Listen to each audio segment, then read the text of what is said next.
ಕೆಲವು ವಿಚಾರಗಳು ಸತ್ಯಕ್ಕೆ ದೂರವಾಗಿದೆ.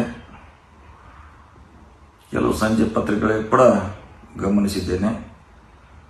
ಅದರಲ್ಲಿ KPCC ಹೊಸಬರ ಅಧ್ಯಕ್ಷರಾಗಲಿ, ಇನ್ನೊಂದು ಕಡೆ ಸಾಹುಕಾರ ಸಮರ DK ಶಿವಕುಮಾರ್ ವಿರುದ್ಧ ಅಂತ ಇವತ್ತು ಸಂಜೆಗೆ ಬಂದಿದೆ. ಬಹುಶಃ ನಾಳಿನ ಪತ್ರಿಕೆಯಲ್ಲಿ ಯಾವ ರೀತಿ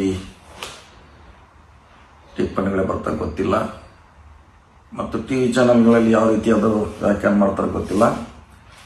ನಾ ಹೇಳಿದ್ರಲ್ಲಿ ಕೆಲವು ಸತ್ಯಾಂಶ ಇದೆ, ಕೆಲವು ಇಲ್ಲದನ್ನು ವೈಭವೀಕರಣ ಮಾಡುವಂಥ ಪ್ರಯತ್ನ ಆಗಿದೆ.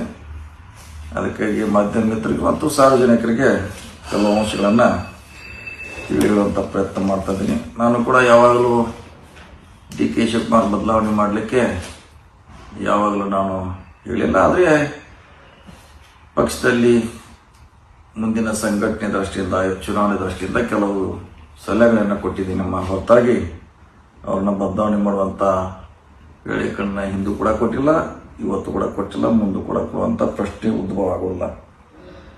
ಆದರೆ ಇವತ್ತಿನ ವೇಗದ ಸ್ಥಿತಿಯಲ್ಲಿ ನಾವು ಹೇಳೋದನ್ನು ಜನ ತಪ್ಪಾಗಿ ಅರ್ಥೈಸ ಮಾಡಬಾರ್ದು. ಅದಕ್ಕೆ ಸ್ಪಷ್ಟೀಕರಣ ಕೊಡ್ತಾ ಇದ್ದೀನಿ. ತಮ್ಮ